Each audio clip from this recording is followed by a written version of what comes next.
Anthropology lecture सिरिजमा यहाँहरु सबैलाई स्वागत छ। आजको एपिसोडमा फोर फिल्ड अप्रोचको विषयमा कुरा गर्नेछु। एन्थ्रोपोलोजीमा फोर फिल्ड अप्रोच सबैभन्दा पहिला फ्रान्स बोसले 1904 मा आउटलाइन गरेका थिए, जस अनुसार एन्थ्रोपोलोजीलाई चार भागमा डिवाइड गरियो। बायोलोजिकल एन्थ्रोपोलोजी अथवा फिजिकल एन्थ्रोपोलोजी, आर्कियोलोजी, लिंग्विस्टिक्स र कल्चरल एन्थ्रोपोलोजी। यी चारवटा एन्थ्रोपोलोजीको सब डिभिजनहरू अथवा सब फिल्डहरूलाई अहिले अलिकति यसमा एउटा दुईटा थप घटको रूपबाट पनि हेर्ने गरिन्छ।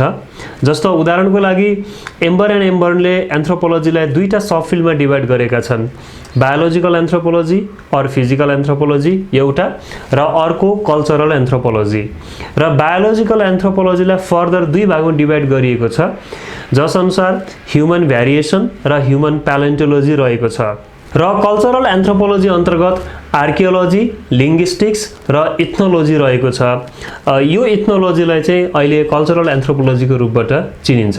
क्रस कटिङ प्रकारको सब फिल्ड अथवा ब्रान्च भए तापनि प्र्याक्टिसिङ एन्थ्रोपोलोजी और अप्लाइड एन्थ्रोपोलोजी पनि एउटा ब्रान्च अथवा सब फिल्डको रूपबाट रहेको छ।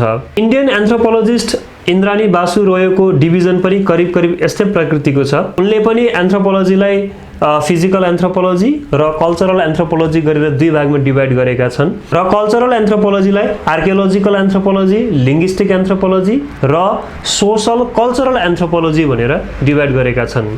यहाँनिर सोशल कल्चरल एन्थ्रोपोलोजीको एउटा नोसन अथवा मिनिङ चाहिँ के हो भने, जुन प्रकारले ब्रिटेनमा र युरोपियन कन्टेक्स्टमा सोशल एन्थ्रोपोलोजी राइजमा थियो र अमेरिकामा कल्चरल एन्थ्रोपोलोजी राइजमा थियो, त्यो दुईटै पक्षलाई कम्बाइन गरेर भारत नेपाल जस्तो परिवेशमा सोशल कल्चरल एन्थ्रोपोलोजीको रूपबाट पनि चिनिने गरिन्छ। बायोलोजिकल एन्थ्रोपोलोजीको कुरा गर्ने हो भने यसले मुख्य गरी दुईवटा कुरामा सरोकार राख्दछ। पहिलो, ह्युमन बिङ्सको ओरिजिन र एभोल्युसन। ह्युमन बिङ्स कहिले, कसरी, कस्तो परिस्थितिमा ओरिजिन भयो र यसको एभोल्युसनको क्रम कस्तो थियो, त्यो एभोल्युसनको प्रोसेसमा प्रभाव पार्ने तत्त्वहरू के हुन् भन्ने कुरा। दोस्रो, किन र कसरी अहिलेको contemporary human population biologically different छन्। हामी सबैलाई थाहा भएकै कुरा हो, संसारभरिमा मानिसहरूको पपुलेसन एउटै प्रकृतिको छैन। हाम्रो बायोलोजिकल र फिजिकल डिस्क्रिप्सन, क्यारेक्टरिस्टिक्स, ट्रेट्स फरक प्रकृतिको छ।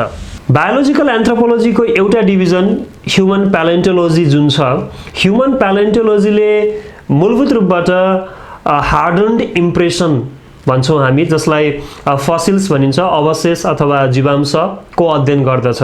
ह्युमन प्यालेन्टोलोजिस्टहरूले ह्युमन्स, प्री ह्युमन्स र रिलेटेड एनिमल्सको फसिल्सलाई खोज्ने र स्टडी गर्ने काम गर्दछ। यसै क्रममा ह्युमन प्यालेन्टोलोजिस्टहरूले म्यामल्सहरूको समूहमा ह्युमन बिङ्ससँग क्लोजमा रहेको ह्युमन बिङ्सको रिलेटिभ भनौँ, जस्तै प्रोसिमियन्स, मङ्कीज र एप्सको पनि एभोल्युसन र बिहेभियरहरूको स्टडीमा इन्ट्रेस्ट राख्दछ।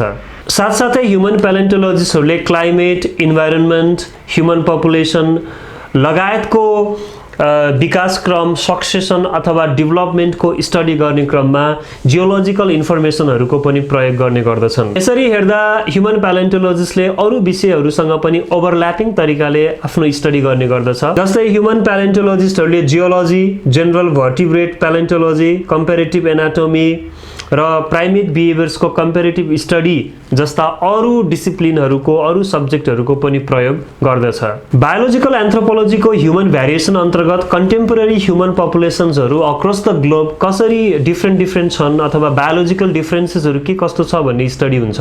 र यसले आफ्नो स्टडीमा कम्तीमा पनि अरू 3वटा विषयहरूको सहयोग लिने गर्दछ। यसले ह्युमन जेनेटिक्सको सहायताबाट कसरी ह्युमन पपुलेसनमा जेनेटिक डिफ्रेन्सेसहरू छ भन्ने कुरा अध्ययन गर्दछ। त्यस्तै गरेर पपुलेसन बायोलोजीको सहायताबाट इन्भाइरोन्मेन्टल इम्प्याक्ट कस्तो परेको हुन्छ र इन्भाइरोन्मेन्टसँग कसरी ह्युमन पपुलेसनको इन्टरेक्सन रहेको हुन्छ भन्ने कुराको अध्ययन गर्छ। ह्युमन भ्यारिएसनले बायोलोजिकल भ्यारिएसन स्टडी गर्ने क्रममा एपिडेमियोलोजीको पनि सहायता लिन्छ।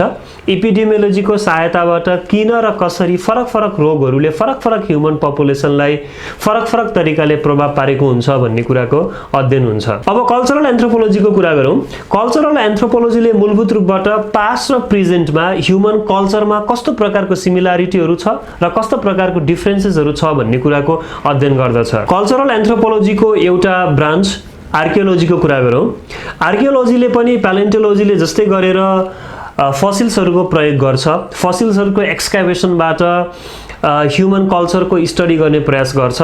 तर ह्युमन प्यालेन्टोलोजीले बायोलोजिकल डिफरेन्सेसहरूको विषयमा जोड दिन्छ भने आर्कियोलोजिस्टहरूले चाहिँ त्यो फसिल्सहरूको स्टडी गरेर कल्चर कसरी कुन ठाउँमा किन कुन परिप्रेक्ष्यमा डेभलप भएको थियो, ओरिजिन भएको थियो, डेभलप भएको थियो र त्यो कल्चरल प्याटर्नमा कस्तो कस्तो चेन्जेसहरू आयो भन्ने कुरामा बढी मात्रामा जोड दिन्छ। यसरी हेर्दा आर्कियोलोजिस्टहरूले पास्टमा प्रिहिस्टोरिक टाइम पिरियडमा डेली लाइफ र कस्टम कस्तो थियो भन्ने कुराको स्टडी गर्दछ र त्यसमा आएको परिवर्तनहरूलाई पनि अध्ययन गर्छ।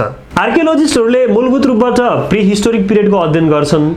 तथापि हिस्टोरिकल आर्कियोलोजिस्टहरूले चाहिँ रिटर्न हिस्ट्री सुरु भइसकेपछिको अवस्थाको ह्युमन पपुलेसनको फसिल्सहरूलाई रिमेन्सहरूलाई पनि अध्ययन गर्ने गर्दछन्। यो क्रममा आर्कियोलोजिस्टहरूले जियोलोजी, केमिस्ट्री, हिस्ट्री र जियोग्राफीको पनि सहायता लिन्छन्। कल्चरल एन्थ्रोपोलोजी अन्तर्गतको अर्को एउटा सब डिभिजन अथवा ब्रान्च लिङ्ग्विस्टिक एन्थ्रोपोलोजीको कुरा गरौँ। लिङ्ग्विस्टिक एन्थ्रोपोलोजीको मुख्य एम्फासिस भनेको भाषा हो।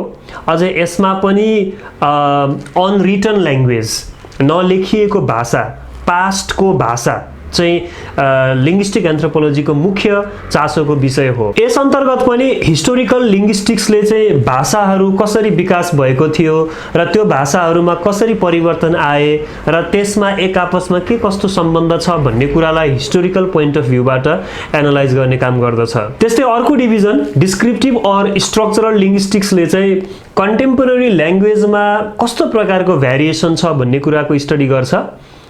संसारमा धेरै भाषा बोलिन्छन्, त्यति मात्रै होइन एउटै ठाउँको पनि अलिकति ओल्लो डाँडा र पल्लो डाँडा अथवा ओल्लो गाउँ र पल्लो गाउँ, एउटा जिल्ला र पल्लो जिल्ला जस्तो ठाउँमा पनि भाषाहरूमा भ्यारिएसन पाइन्छ र त्यस्तो प्रकारको भाषाको भ्यारिएसनलाई, कन्टेम्पोरेरी ल्याङ्ग्वेजको भ्यारिएसनलाई स्टडी गर्ने काम चाहिँ डिस्क्रिप्टिभ अर स्ट्रक्चरल लिङ्ग्विस्टिक्स अन्तर्गत गरिन्छ। विभिन्न प्रकारको फरक फरक सामाजिक परिवेशमा भाषालाई फरक फरक तरिकाले प्रयोग गरिने कार्यको अध्ययन गर्ने ब्रान्च भनेको सोसियो लिङ्ग्विस्टिक्स हो। यसरी हेर्दा एन्थ्रोपोलोजिकल लिङ्ग्विस्टिक्सले कन्टेम्पोरेरी ह्युमन पपुलेसनमा हुने भाषाको विविधता साथसाथै प्रिहिस्टोरिक पिरियडमा भाषाको ओरिजिन, विकास, एभोल्युसन लगायतका सम्पूर्ण पक्षको अध्ययन गर्दछ। कल्चरल एन्थ्रोपोलोजी अन्तर्गतको अन्तिम ब्रान्चको कुरा गरौँ, इथ्नोलोजी अथवा कल्चरल एन्थ्रोपोलोजी इटसेल्फ। कल्चरल एन्थ्रोपोलोजीले मूलभूत रूपबाट why human beings think and act differently, thinking र एक्टिङ दुवै कुरा किन फरक फरक तरिकाले हुन्छ भन्ने कुरामा जोड दिन्छ। यस सवालमा कल्चरल एन्थ्रोपोलोजीले customary way of thinking and customary way of एक्टिङको स्टडी गर्दछ। यसरी हेर्दा कल्चरल एन्थ्रोपोलोजीले कुनै पनि ठाउँको ह्युमन पपुलेसनको टोटल वे अफ लाइफको स्टडी गर्दछ। Customary way of thinking and acting जस्तो त्यहाँको marriage system, rituals, customs, beliefs, practices, त्यो कल्चरभित्रका सम्पूर्ण पक्षको अध्ययन गर्ने काम कल्चरल एन्थ्रोपोलोजी अन्तर्गत हुन्छ। यसभित्र पनि इथ्नोग्राफर्स र इथ्नो हिस्टोरियन्स गरेर दुईवटा थप डिभिजनहरू देख्न सकिन्छ। इथ्नोग्राफर्सहरूले स्पेसली थ्रु अब्जर्भेसन त्यहाँको सोसाइटीको, कन्टेम्पोरेरी सोसाइटीको कल्चरल प्र्याक्टिसेसहरूको स्टडी गर्दछन् भने इथ्नो हिस्टोरियन्सहरूले हिस्टोरिकल पिरियडको पनि कल्चरल प्र्याक्टिसेसहरूको अध्ययन गर्दछन्।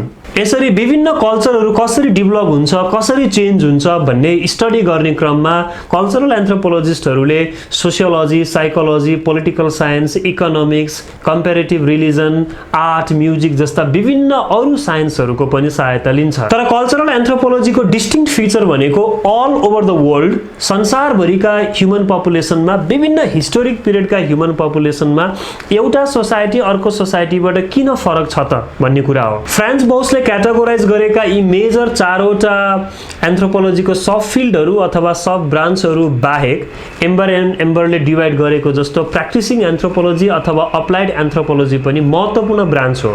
अप्लाइड एन्थ्रोपोलोजी अथवा प्र्याक्टिसिङ एन्थ्रोपोलोजी 4वटा सब ब्रान्चबाट प्राप्त भएको नलेजलाई कसरी कुन ठाउँमा प्रयोग गर्ने भन्ने कुरासँग सरोकार राख्दछ।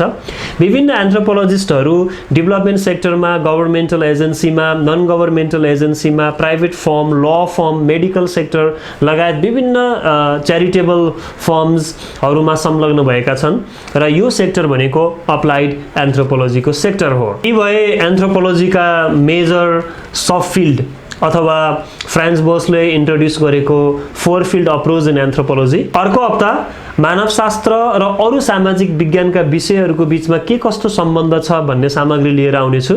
यहाँहरूको समयको लागि धेरै धेरै धन्यवाद।